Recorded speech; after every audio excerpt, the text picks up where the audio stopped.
well, it looks like we're at the hour, and I know we only have an hour with Nkem, so I'm going to go ahead and introduce you all and give a big, big welcome to Nkem Ndefo. And I'm going to read Nkem's bio for you, but Nkem is the founder and president of Lumos Transforms and creator of the Resilience Toolkit, which is a model that promotes embodied self-awareness and self-regulation in an ecologically sensitive framework and social justice context. She's licensed as a nurse midwife and also has extensive postgraduate training in complementary health modalities and emotional therapies. She brings an abundance of experience as a clinician, an educator, consultant, and community strategist to innovative programs that address stress and trauma and build resilience for individuals, organizations, and communities across sectors, both in her home country of the US and internationally. She's particularly interested in working alongside people most impacted by violence and marginalization. Big welcome to you, Nkem, and I know you're doing so much. Really, really, really glad to be here with you. Welcome. Irene, thank you a lot. Welcome, everybody.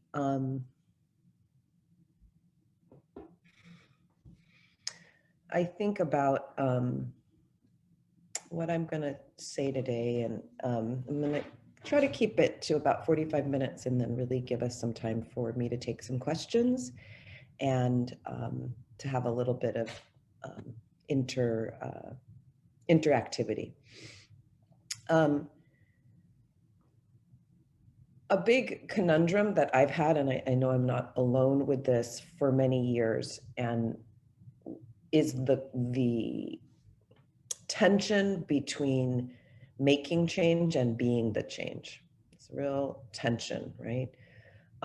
Where I see structures, we know that structures and systems are one of the biggest causes of suffering and trauma and health inequity.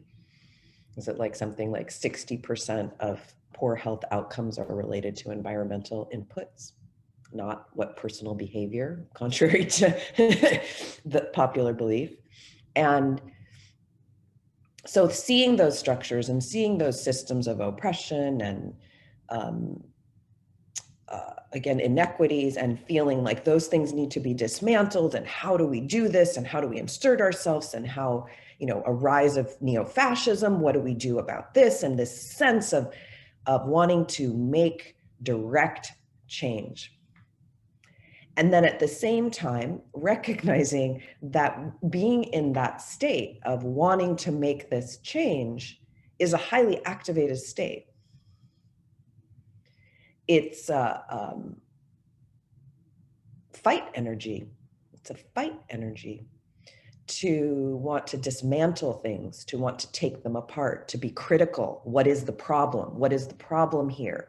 And it's very driven, very solution focused, but with a negative bias, because when we're stress activated, like that's what we see, is we see the problems to the exclusion, where we have a hard time even, I think, sometimes separating out or having discernment about severity of problems, where everything is a problem, where we can't see like the range of severity that is possible. And so it's this fight energy, dismantle, and it's totally necessary. And we see it's, these systems aren't going to change themselves. Since when has that ever happened? They have an entropy, all of them. So they have their own energy that in some ways feels like an entropy, or its own way and of organization. And there's people who benefit, who are not going to relinquish power. And so this energy that we saw explode around the world in 2020, in the uprisings of the summer, that energy, the burning, is so necessary. And when we get swept up in it, we become, again, that loss of discernment about, that fight energy becomes globalized, where we're not just fighting systems, we're fighting each other, where we're unable to see what is working because we're so driven And we see movements splinter, we see organizations splinter, we see relationships splinter, people who are aligned in purpose, but because that fight energy is so strong that it, again, it globalizes and we cannibalize each other, and we're all on the same path, right? Yes, we may have some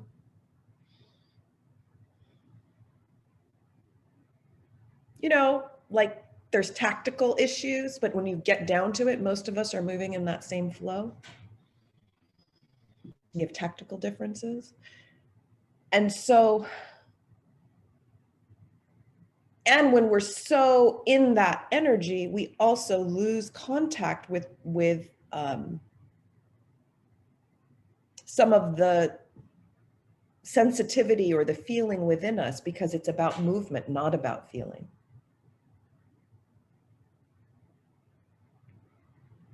And we can burn out because we're burning so brightly. So there's that. And so then you think, okay, like, and you see a lot of this now in movement. I think BLM was really helpful in bringing the importance of the self-care component to be in activism, that we need to have this caring of self to be sustainable. And that is but it's almost like this other thing, like I'm going to be in this place, I'm going to be in this sweetness, I'm going to be in this, the place I want to live, I'm going to be in it. So that's the same, be the change you want to see in the world. It's a utopia. It's like, well, if we can't, like, let's build those relationships and those organizations that are liberatory. And just as I say that, I can feel my body settle, right? I can feel my body settle into think of like these organizations, relationships, frameworks, these liberatory frameworks, and my whole body's like, ah, right? It feels lovely.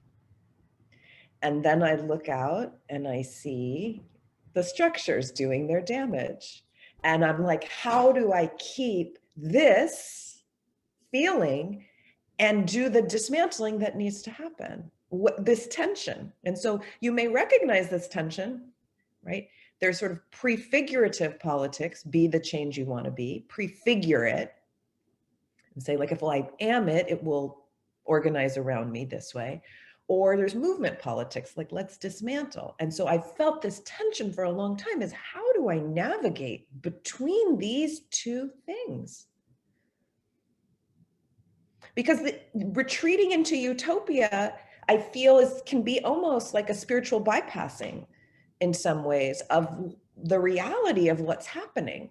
And again, I like to work and have worked historically with, really people experiencing a lot of violence and marginalization. I spent quite some time working with gang intervention workers, for example, right? So these are people living in community violence and trying to stop community violence. Or people who are experiencing homelessness, they're unhoused with chronic mental illness and actively maybe substance using, living on the streets, sleeping rough, you say, in some places. And so poly-victimization, multiple oppressions, all of it, and seeing that and wanting to work in there, and then wanting that place where it's yummy and it's delicious. And I'm like, these are the places. And so I'm a tinker, I'm an empiricist. I'm going to try things out and see what works. And it really has taken me to this past summer to realize that I have found a way through. I didn't quite realize it, but I have. I mean, it's a work in progress. But this idea of what I had developed was this way or approach to say the critical importance of our self-awareness, of where is my state, my internal, my embodied state at any given moment? Am I in that activation and that fight energy, or am I in that settled, yummy place? And to recognize it's not good or bad. There's no judgment on them, that they're human responses, and can be really adaptive and they can be maladaptive. And that's the key, is the discernment to be able to say, one, is the response I'm having right now, is it helpful for this moment? Is it knowing when, like if I'm doing strategy and dreaming and relationship building, that's where the yummy place is, the settled place. And then when I need to move into direct action, can I recognize that that drive, that need to produce, that need to be critical and interrogate is really useful? And so the self-awareness of which state is useful for what particular part of liberatory work is needed in the moment. And then also, especially in terms of the drive part, the fight part, is being able to recognize when am I overshooting the mark? Like this situation needs a certain amount of focus, a certain amount of drive, a certain amount of fight energy, and I'm just like, woo, way over the mark. And having the awareness like, oh, and awareness isn't enough, like that's a piece of it. It's then being able to modulate my response to be the most adaptive in the moment, because again, fight energy is needed sometimes. That's why it's in us. It's protective. Me protective, the little me, and me protective, the big me, meaning a collective. So the self-awareness to know what's going on, and the wisdom to know when it's useful, and the skills to modulate the amount in the moment. And that's what builds the sustainability, because we're not kind of blowing off more, we're not having more stress activation than is needed in the moment.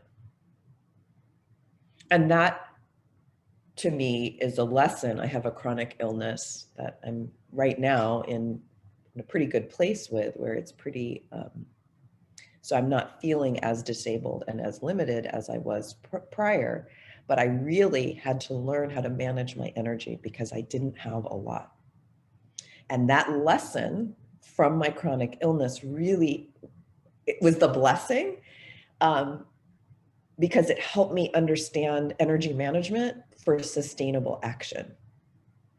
And not just my physical energy, like how many steps can I do today? Like, oh, I'm limited. I've got 2,000 steps today. I need to be really careful how I'm going to use those 2,000 steps, because that's all I got. Right? We call them spoons for those people in the chronic illness disability community. How many spoons do you have? And do you have a shower takes X number of spoons? I don't know why spoons is the metaphor, but that's it. And do I get to have a shower today, or do I change the sheets on my bed because I can only do one? And that level of restriction for me really helped me understand how my stress activation, how I was spending those spoons, and being able to prioritize, like, I'm only need to spend 4 spoons on this one, but I'm wasting 8. And my ability to bring it down into alignment allowed me to be much more sustainable. And I realized the application is like, oh, this is useful for everybody, because stress activation takes a lot of energy, because it's about survival. A lot of energy. Okay. So maybe it's some neuroeconomics. I guess I wouldn't really think of myself as a neuroeconomist, but I guess that's a field. So it is a little bit of that, right?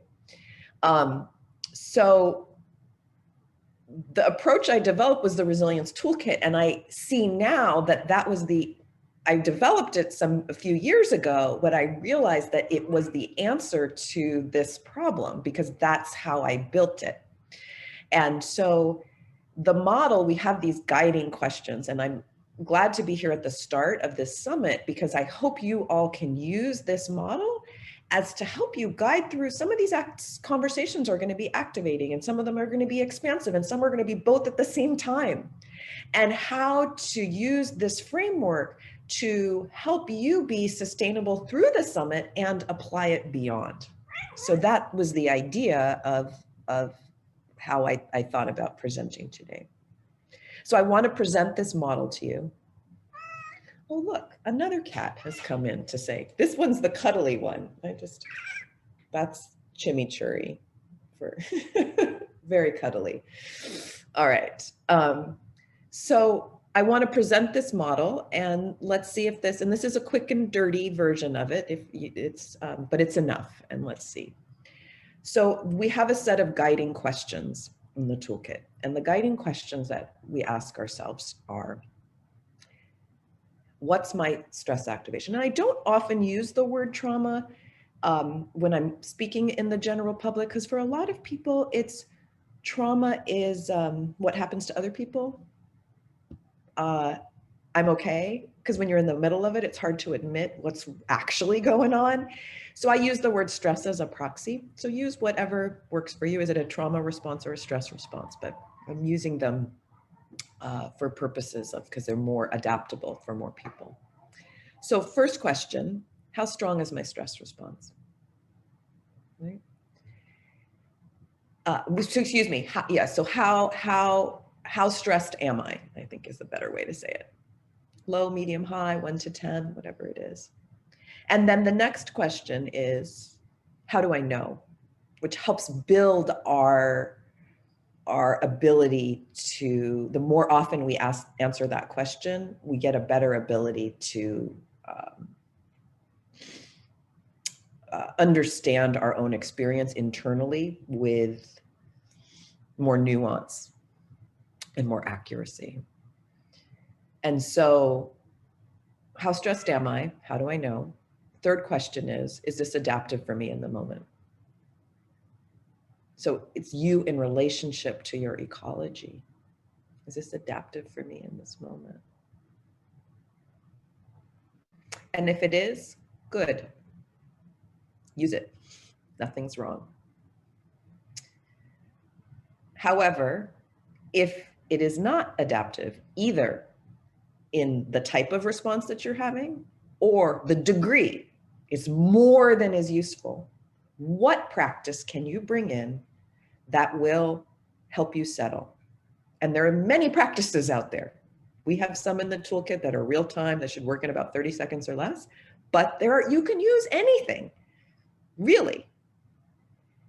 Because the last question is, how do I know it worked? Which again, asks you to turn inwards, to develop your capacity to recognize not just what your activation looks like, but what does your settling look like? And then feel in, is this place adaptive for where I am now? And the practice of asking yourself these questions over time, again, builds these muscles so that you can have a more adaptive stress response moment to moment. And in order to do this, we use various different models for people to understand or map their experiences onto a model or a framework.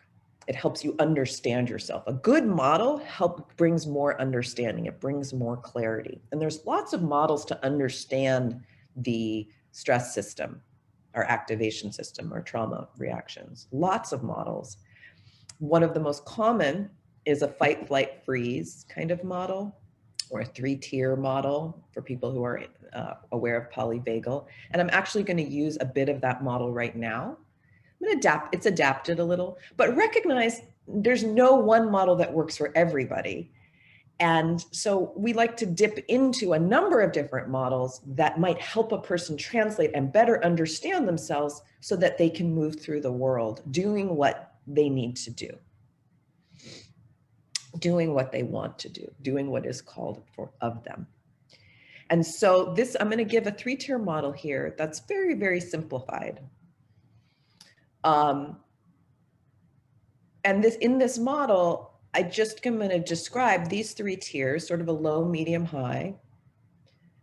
And I'm going to give 3 keywords for each of those states. And those keywords can help you understand that experience. And this is like a rough, broad strokes.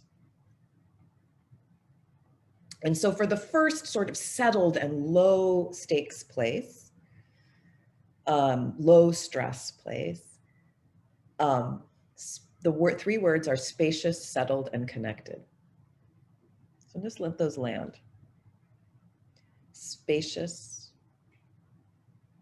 settled, and connected. And just kind of feel into what those bring. A sense of space in your body, in your mind, a space in your emotions. There's enough space for you and your dreams and the future, and there's a settled, easeful quality in that spaciousness, in your physical body, emotional body, in your thoughts.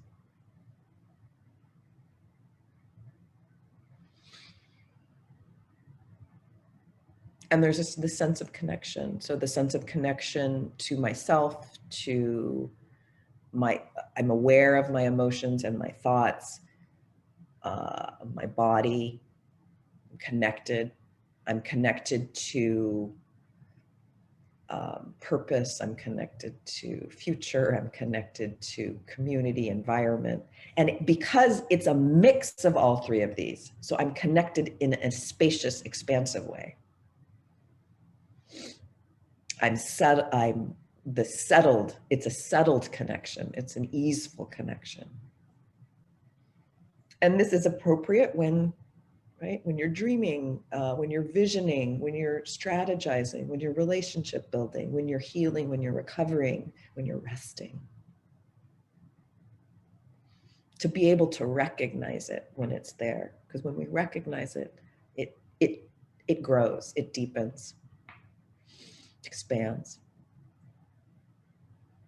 And then to recognize as we move into that middle tier,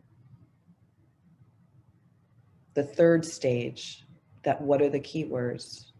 Pressure, mobilize, and react. Pressure, mobilize, and react are your keywords. And what it is I need to be reactive. There's something going on. I need to perform, I need to defend, I need to protect.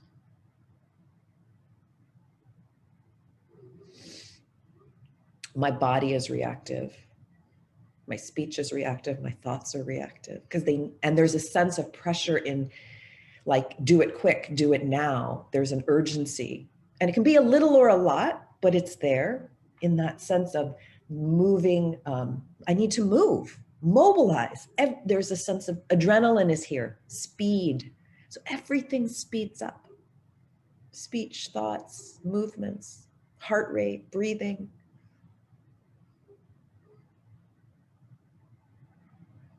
The pressure is also it's not just time that constricts, because before it's like, the other one is like expansive, it's spacious. I've got plenty of time. Now I need to respond. And there's a sense of limitation that happens not just in my body or sense of time, but of possibility, of choices, because I do need to focus.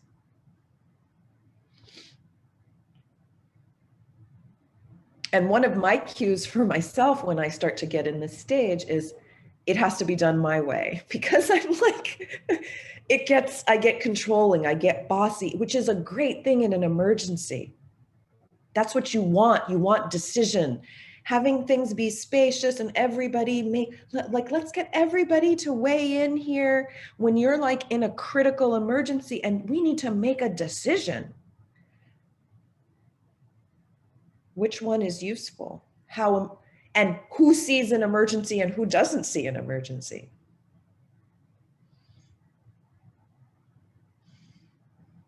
So for ourselves to recognize the utility of this. And in this state, we don't feel as much either, because the emphasis is on movement, not feeling. And it's normal. And we can be really down on people for not feeling into themselves and call them avoidant. And come on, and realize that they are in emergency and moving. And so just to recognize that state, not to put a value judgment on it, but just, is it adaptive for your moment? Because coming back to some of those key and guiding questions, is this response adaptive for you? Okay, so you're here, it's pressure, mobilize, react.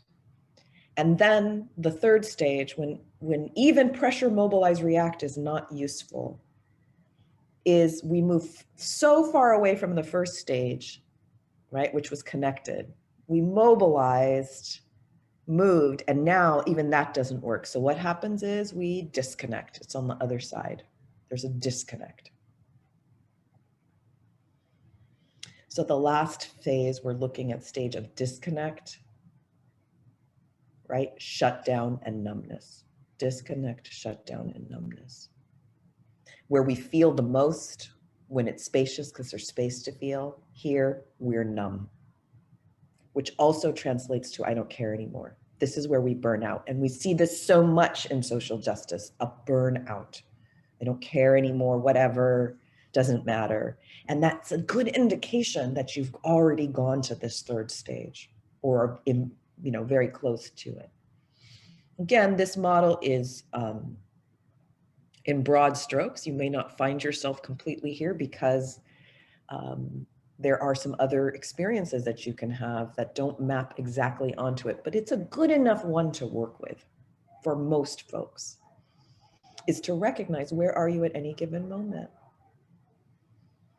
Do you notice a sense of impending constriction? Do you feel yourself kind of numb? I'm not feeling much. I feel almost like the shutdown, and it can be almost a collapse. I feel just all my life is coming out of me. And it's a very intense state, and it can look very calm on the surface. But it's a calmness of flatness, a disconnect, as opposed to a calmness with vitality underneath, with expressiveness underneath, with aliveness, connection. And so if you can have this simple model, and we come back to the guiding questions, how strong is my reaction? Low, medium, high. How do I know? Going in and saying, am I feeling spacious? Am I feeling this, right? And you get better at doing that. And then, is it adaptive right now in either the response? Is that helpful for the work at hand? Or am I over-responding? If either it's not helpful or you're over-responding, what practice can I bring in? And I'm just going to invite just a couple of practices right now, just so we can play with this. You all have practices you do whether you realize it or not. You may scroll on Instagram and actually find yourself more settled, more spacious. You may scroll on Instagram and find yourself kind of numb and shut down. Both Instagram, it's not the Instagram, it's your awareness of what's happening to you. I love Instagram. I like to watch hashtag yawning, watching animals, watching people yawn, fantastic. Watching people throw pottery, right? So it depends what you're looking at. Astrology memes, I'm laughing a lot. I don't know. Okay.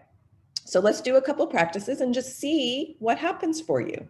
And again, the reason why I'm doing this, when I do this a lot for all different kinds of things, I use this same model when I'm talking about working with people around embodied anti-racism. When we start talking about, I think about being in a conversation recently about what's violence, like what does violence look like in a medical system? And some people, there was some activation.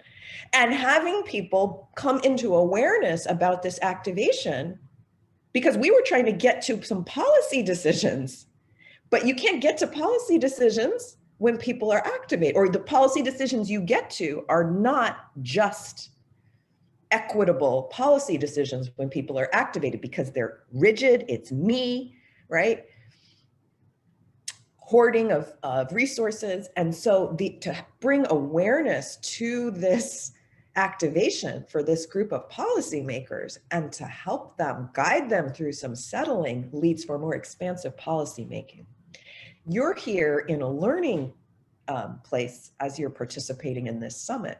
And as you hear things that activate you, that closing, we're not so open to learning, right? And so your ability to settle yourself as you navigate this summit opens you up for more learning. And as new ideas or things come in, when you have more spaciousness, there's more space for those ideas and experiences to interact with your existing knowledge and paradigms. And we get more, I guess, more learning, more integration. So right now, let's do a little practice. So I'm just going to invite folks in to take, and it's invitational, so just experiment. Right hand on the left shoulder and sweep down the left arm. Left hand on the right shoulder and sweep down the opposite arm. You can use a light touch or a firm touch. You can squeeze on the way down. And start to notice while you're doing this, if you're feeling more uncomfortable, stop. That's not our point. And if you're doing it and you start to feel a little bit more spaciousness, a little settling, a little more ease, a slowing, the pressure starts to drain out, a sense of coming aliveness. So your awareness, oh, this is working for me. And in the toolkit, that's one of our practices. If it doesn't work in about 30 seconds, it's probably not going to work that moment. Nothing wrong with you, nothing wrong with the practice. Next, try the next one. Just next. Because we're about what do you need in the moment to moment, real time. All right, so that's one. And then we'll do another one. This one is just to turn your attention inwards and scan your physical body for what feels the best at this moment. What feels the best? It might feel so delicious and good. It might feel just okay, neutral, it may be. And if you have a lot of pain, it might be just less pain. Something is better. Find it. Notice the quality of this sensation.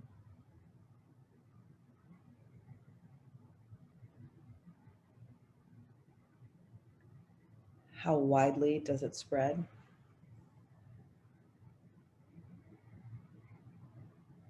How deep does it run? If you're feeling more uncomfortable, distract yourself. Easy enough. If you're doing all right, notice what's shifting. More spaciousness, more settled, slowing, more presence.